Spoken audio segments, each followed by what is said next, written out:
Family one future में पूर्ण रूप से समाहित।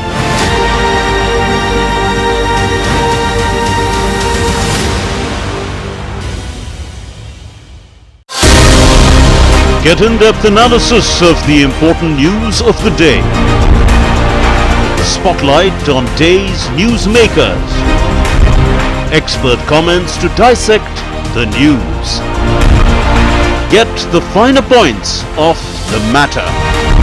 Watch Dateline 5 p.m. on weekdays on DD India. The changing world of news. Headlines that you wake up to. News that shapes your day. Stories that matter to you. The latest and most accurate updates. A fresh start to a new day. The Breakfast News, Monday to Friday, 8 a.m. on DD India.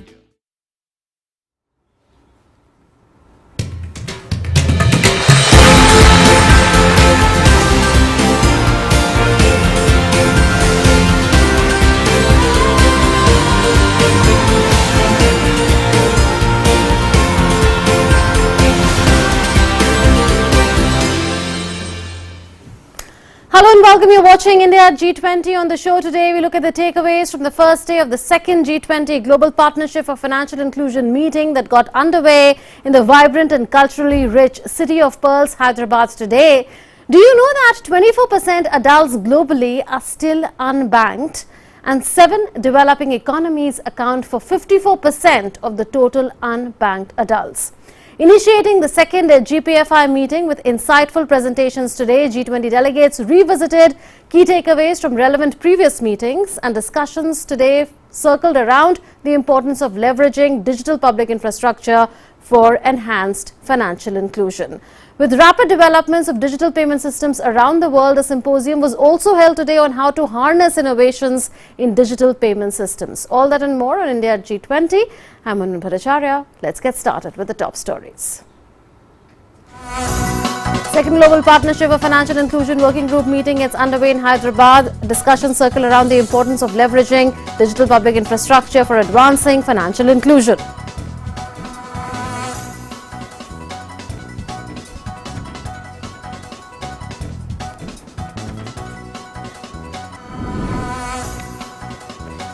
With rapid developments of digital payment systems around the world, symposium organized on harnessing innovations in digital payment systems and the role of stakeholders in designing the payment digital public infrastructure for inclusive growth.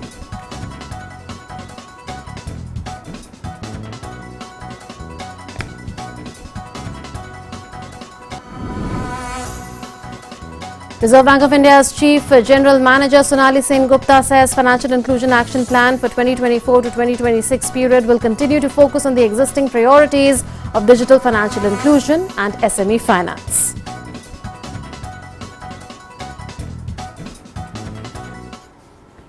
Day one of the Global Partnership for Financial Inclusion Working Group meeting under G20 started in Hyderabad with discussions on leveraging digital public infrastructure for financial inclusion and productivity gains.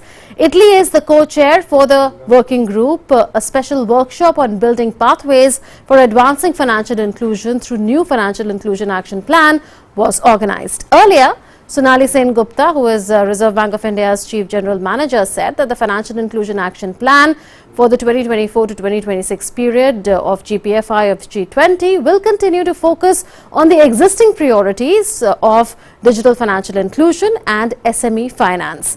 Making a presentation on GPFI Financial Inclusion Action Plan, accelerating financial inclusion in G20 and beyond, she said that the Global Findex 2021 and IFC MSME Finance Gap report has identified that 24% of adults, or 1.4 billion people globally, are still unbanked, and 7 developing economies account for 54%, that is majority of the total unbanked adults around the world. Further, about 50% of adults in developing economies borrowed money, with less than half of them using formal means to avail finance. So the problem is more concentrated in developing economies. What we also know is that about 131 million or 41% of MSMEs have unmet financing needs in developing countries, and a finance gap of $5 trillion exists in developing countries. Of the total MSMEs, 23% are women-owned businesses, and they account for 32% of the MSME finance gap in developing countries. Hence, financing gap for global MSMEs will remain an area of concern and focus. Later, the delegation was given a warm reception at the cultural evening at Taj Falaknuma.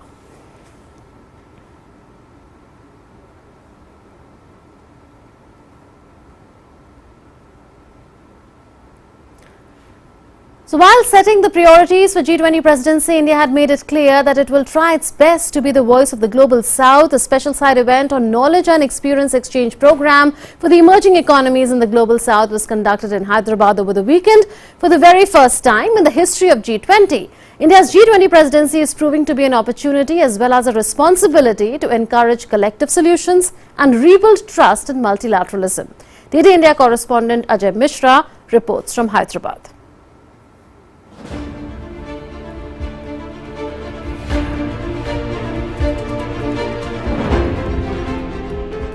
This is for the first time in the history of G20 that the Global South has been at the center stage of priorities. As G20 President, India organized a session on financial inclusion through digital innovations, knowledge and experience exchange on Saturday. The session was part of the Knowledge and Experience Exchange program for emerging economies of the Global South, a side event of Global Partnership for Financial Inclusion to discuss ways to accelerate development in the Global South in collaboration with Better Than Cash Alliance. Better Than Cash Alliance is a global partnership of 80 governments, companies and international organizations that accelerates the transition from cash to responsible digital payments to help achieve sustainable development goals. At the first ever Voice of Global South Summit hosted by India in January 2023, Prime Minister Narendra Modi envisioned amplifying the voice of the Global South as India's priority as G20 President. Addressing the G20 finance ministers and central bank governors meeting in Bengaluru, Prime Minister had appealed to the delegates to work for the most vulnerable citizens of the world. I would urge that your discussions should focus on the most vulnerable citizens of the world. Only by creating an inclusive agenda will the global economic leadership win back the confidence of the world. The theme of our G20 presidency also promotes this inclusive vision. One earth, one family, one future.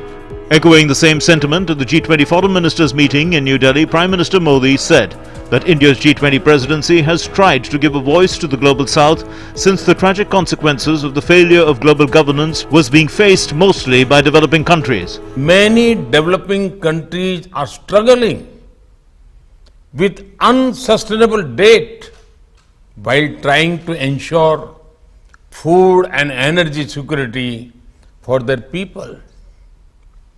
They are also the ones most affected by global warming caused by richer countries. This is why India's G20 presidency has tried to give a voice to the Global South. On Saturday and Sunday, the GPFI side event, Knowledge and Experience Exchange Program for Emerging Economies of the Global South, focused on role and significance of G20 and GPFI, digital public infrastructure, a digital revolution in global financial inclusion through digital innovations, knowledge and experience exchange, direct benefit transfers, re-engineering government delivery systems to reaching to the last mile, digital payments, bedrock of digital financial inclusion landscape, global interoperable digital payment systems connecting for a whole new world of opportunities, balancing innovation and risks of digital financial inclusion, consumer protection issues in digital financial services, GPFI Financial Inclusion Action Plan, accelerating financial inclusion in G20 and beyond. Many countries from the Global South have suggested that it would be useful to have a formal arrangement or a common platform where Global South countries can meet on a regular basis and benefit from sharing of experiences. most of the countries, as you hear from the they have moved from developing strategies into implementing, and then innovation just to address issues affecting women, affecting the youth, and then make sure that the last mile has been reached through digital information, digital products and digital financial services, as well as making sure that the products and services are available to the vulnerables. I feel very honored to be invited here, that the Indian Minister of Finance extended the invitation to our minister. It's really great to listen to all those different voices, different experiences, and to see how things are being done here. That's really excellent idea, I think, to give voice to other people. We are working into the integration of our digital payments with the other ASEAN countries. Part of the direction also is maybe we also be working with India to establish linkage on retail payments, on digital payments. So we hope that will happen. Prime Minister Modi had announced at the conclusion of the Voice of Global South Summit that India will establish a Global South Centre of Excellence to undertake research on development solutions or best practices of any of these countries, which can be scaled and implemented in other members of the Global South. India has also promised to facilitate appropriate arrangements, including MOUs, to deepen understanding and collaboration in areas of digital public infrastructure or any other important key areas. India's G20 Finance Deputy Ajay Seth has termed India's digital public infrastructure as the most efficient tool for direct benefit transfer to people. One of the most path-breaking development for India has been the digital public infrastructure, which is inherently scalable, interoperable, innovation-friendly and inclusive. It has completely transformed our government to people, people to people and people to business interactions, and provided us with enormous opportunities to leapfrog our development process, drive innovation and inclusion at a scale, and provide the best-in-class services to the last mile. The first day of GPFI, which is Global Partnership for Financial Inclusion, started in Hyderabad with a symposium on digital payments and remittances, where more than 60 countries from Global South participated and lauded India's effort from the G20 presidency. The inaugural address at this GPFI meeting started with the session on how to leverage the digital public infrastructure for productivity gain. There will also be a special workshop for Financial Inclusion Action Plan 2023. Accessibility and transition from informal to formal economy was also discussed at the Symposium on Digital Payments and Remittances on Monday. Ajay Mishra's report, DD India. A special symposium on digital payments and remittances was held in Hyderabad as a side event to GPFI meeting there, and 60 countries participated in the discussions on digital public infrastructure, digital literacy and payment systems. DD India correspondent Ajay Mishra spoke with the director of Smart Africa, which is an innovative commitment from African heads of state and government to accelerate sustainable socio-economic development and the usage of information and communications technologies. Take a listen. On the sidelines of G20 meeting here in Hyderabad on financial inclusion, India has conducted a special exchange program with the emerging economies from G20 as well as beyond G20. We call it Global South, and to talk to us we have Dr. Ralph Buna, who is the director at Smart Africa. Thanks very much, Dr. Ralph. First, about Smart Africa, what does that mean? Well, Smart Africa is an alliance of 36 member states, and those 36 member states represent a market size of 1.1 billion people. And the vision of Smart Africa is to transform Africa into a single digital market. Perfect. So how do you see this outreach program for the Global South here at G20 presidency, and what does that mean for the African nations, especially for the consortium of African nations that you are representing here? Well, let me start by congratulating the government of India for the very wonderful organization of this event. And what happened here today, it's something new, because we have more than 60 countries representing here from emerging markets and Africa. And it was very important to bring the voice of these emerging markets to this forum. So what are the core issues that you guys discussed, and where are we heading? What, according to you, where are we heading, in what direction when it comes to digital inclusion, which is your priority? Well, the title said it all. We're heading towards global partnership for financial inclusion and growth. And here today we understood in order to achieve this goal, we need to have an inclusive process as well, where we have representatives and experts from emerging markets here today.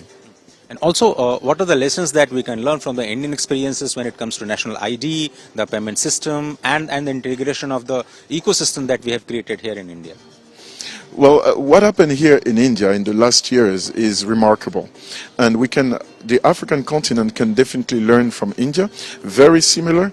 It's India is more than 1 billion market size. Africa is the same. The only difference is that in Africa we have more than 42 currencies and around 54, 55 countries, but the technology is there. So, do you think that the technology can help bridging the deficits, whether it is digital deficit or the financial deficit or the problem of inclusion that many part of the world is currently facing?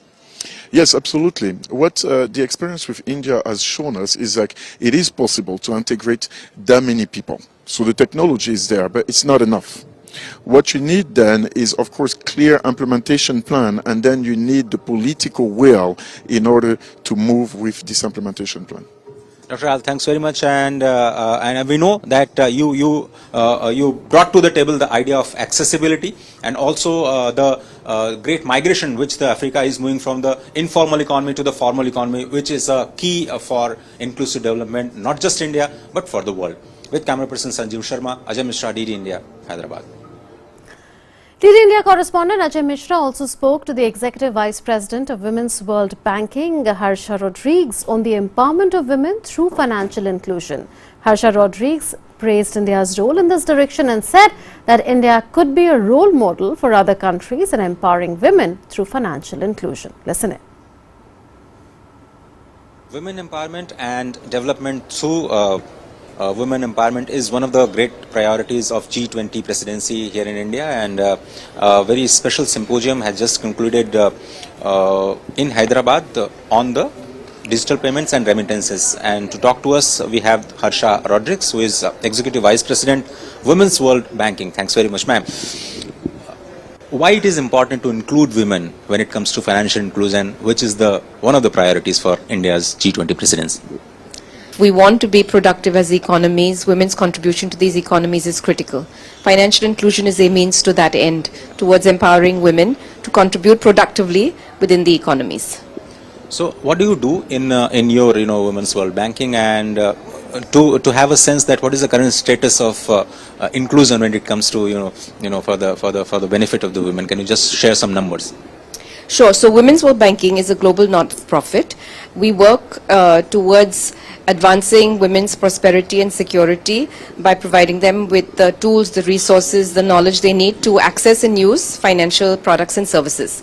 So as I mentioned on the panel, there's about 1 billion women in the world today that are still either formally excluded from the financial system, or they have products but they are not using them. So there's a whole lot of work that needs to be done, given the scale of it. So those are the numbers. And just to have your view on the India's experience on women inclusion, because we have Mudra Yojana, we have great participation in the Jan Dhan Yojana. Almost 56% is beneficiaries are from women. So, what's your view on the India's progress in this regard? Sure. In the last 5 years, we had identified that India had opened a large number of accounts under the PMJDY scheme, but a lot of those accounts were unused or not engaged in.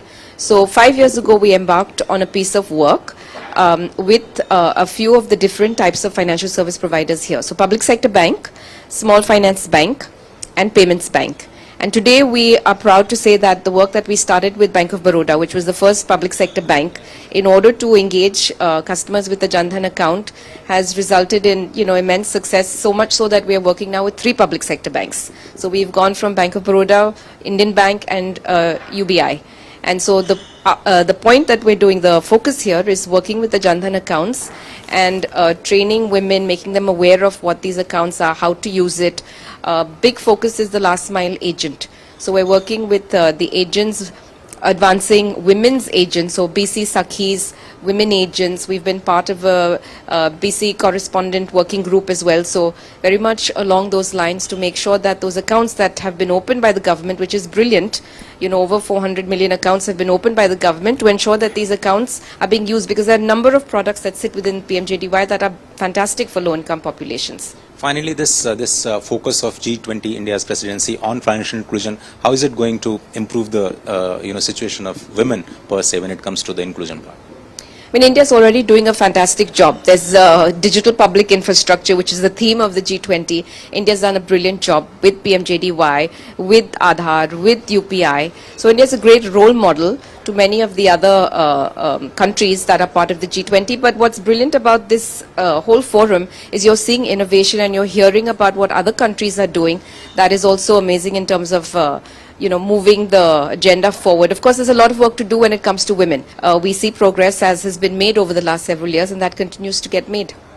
Thank you, Harsha, for your time. Thanks very much for speaking to us. So, this focus on financial inclusion, especially the empowerment of women, is a core principle that India's G20 presidency is working on. With Sanjeev Sharma, Ajay Mishra, DD India, Hyderabad. And joining us now for Perspective is Professor Rakesh Mohan Joshi. He is the Dean of Indian Institute of Foreign Trade in New Delhi. Professor Joshi, it's such a pleasure to have you on India at G20. We are seeing each other after a long time. Welcome. Professor, there's a lot of scope of advancing financial inclusion, particularly in the developing economies. If you look at the Findex 2021 report, it says that 24% of the adults are unbanked, and majority of the adults, over 50% of adults that are unbanked, are living in 7 developing economies. Now, India is a role model when it comes to leveraging digital public infrastructure for advancing financial inclusion. How can India as G20 president take this forward? This is not a new theme. This is a continuing theme. We are seeing it in the previous financial inclusion meeting as well as in the working group on digital economy. So how can India push this agenda further? Thank you so much, Munmun, for calling me. India has demonstrated an unprecedented capability to create the digital public infrastructure, that through, free of cost, and, the cheapest free of cost for the people, who are using it. Today, India accounts for 40% of the real-time digital payments, and which is, much more than the combined payment taken into consideration of United States of America, Britain, France, and Germany. So, just look at the massive scale that I think the India could create. And certainly, the entire digital platform is available to the citizens of this country, at zero cost. And this is, the model which I think, India demonstrates to the whole world. And there is a lot of opportunity for the other countries, not only the emerging markets, but also for the developing countries to look into. Because India provides the cheapest rate at the internet connection. India provides the cheapest framework at 4G and 5G, and that we created in the record time. Now, many countries have got the, the identification much before, but no country could, connect and implement the multiplicity of the things, which is, the Aadhaar linking with the bank, Aadhaar linking with the mobile, Aadhaar, we created a DigiLocker kind of a system. It has absolutely, even Digi Yatra, so many things that we have created, and the benefit of the transfer. So entire seepage which used to go into the public distribution system in, in the transfer of the benefits and what the direct transfer of benefits, absolutely, India has demonstrated, and, nothing succeeds like success.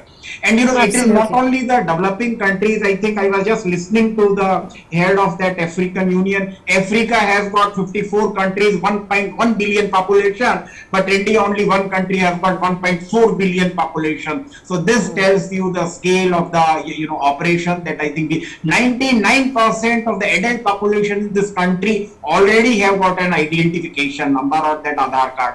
So if you look into, and then India, aims to be the 1 trillion digital economy in 2025. Right. India, the beauty is, even a small seller in Delhi or Mumbai who sells 5 rupees a tea, which is 5 cents a tea in the international terms, uses the digital payment nowhere else on the world. And this is, those entire thing which was in the informal economy, we could make into the formal economy. And by formal economy, it helps us in multiple ways. Not only transferring the benefits, not only the preventing the seepages, leakages, corruption, but also in increasing the revenue for the government, which we use for the development and more what we talk of the infrastructure development. Right. In infrastructure, India, if you rank, you may find some better infrastructure in certain countries, Right. But in case of the digital infrastructure, when you Ours talk is of, the efficient I think use. India is absolutely unmatched. And it is not only I am saying, it is the Bill Gates saying, True. I was listening to him for a few days. Yes. He says that all other countries need to emulate it India. And you have seen the benefit, the healthcare, Okay. the Povin app we used on the Fair digital enough. So care. that's And about India is India's probably one success country story in which has come leveraging out of the DPI. disease so successfully, and I think credit to this goes to a large extent to the digital infrastructure, Okay. wherein Professor mighty Joshi, can you hear countries me? like China absolutely failed to Can you provide hear me, these Professor kind of Joshi? services. So I think that the things can be discussed in detail, but I think there is a lot of opportunities for all countries, not only developing countries, not only the low income countries, but even the high income countries, mightest of the mighty need to learn from India. And this is India has demonstrated truly spoken like a transforming professor. a calamity into an opportunity. Right, So I Professor think, Joshi, hopefully you can hear me now. I was asking you that you're talking about the road model that India presents and leveraging DPI. Very quickly, if you could tell us that, how can India show the way when it comes to providing finance to MSMEs? More than 40% of MSMEs in the developing countries have unmet financing needs, and there's a scope of providing them $5 trillion in terms of finance. So how do you think India shows the way to other G20 and non-G20 countries who are members of the Global South? Quickly.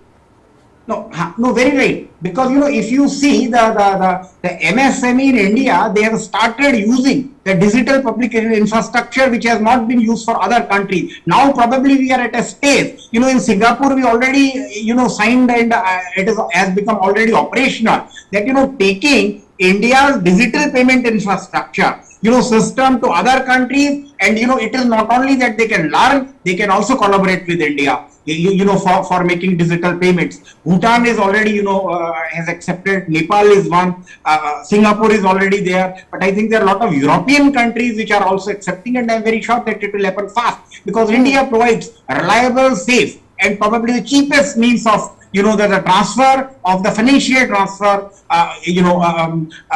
between the government and the citizens, and between the business organizations and the citizens. So all these things, I am very sure that countries will learn. India is already on the path to globalize, the technology which we have got, and once we integrate this technology, it will more benefit not only to India but other developing countries, because our reliance on a few international, transferring agencies, private sector or the banking sector would reduce. And in India, you have already seen that, earlier we used to transfer by that MasterCard and the Visa, and some of the organizations like Walmart has these facilities. But I think the way India is going, and the mass scale that we have adapted it. India's population, America's total population is 30 to 35 crore. India's population is almost 3.5 times to 4 times than 3.5 times to America, 1.4 billion. And if you see the kind of the low cost technology that we are using, I am sure that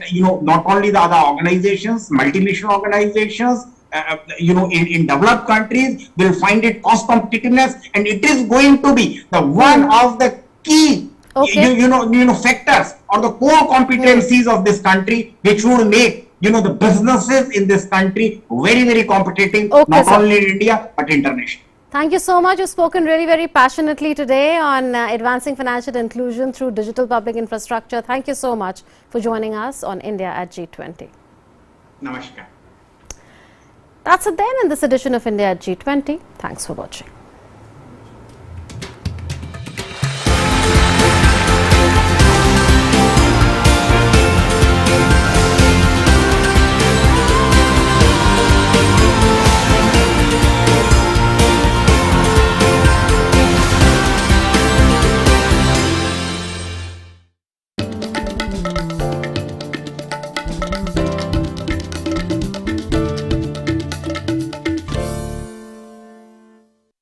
Come on boys, let's go practice. अरे रुक यार, मेरे bank account में गलत entry का problem हो गया। भाई तो बैंक को कंप्लेन करना। बैंक को लिखे 1 महीना हो गया है, बट वो गूगली पे गूगली डाले जा रहे हैं। तो आरबीआई के लोकपाल को इन्फॉर्म करो। रुक, मैं समझाता हूँ। जैसे क्रिकेट में थर्ड अंपायर, वैसे ही आरबीआई का ओम्बुड्समैन। आरबीआई कहता है अगर बैंक आपकी कंप्लेंट को 1 महीने में नहीं सुलझाता तो आप आरबीआई के कंप्लेंट मैनेजमेंट सिस्टम पर ऑनलाइन कंप्लेंट कर सकते हैं। ये आरबीआई का आसान तरीका है आपकी कंप्लेंट सुलझाने का, और वो भी फ्री। आरबीआई कहता है जानकार बनिए, सतर्क रहिए। Thank you, God. You gave me a life where I could touch people. You know, my father helped me a lot. My husband helped me a lot.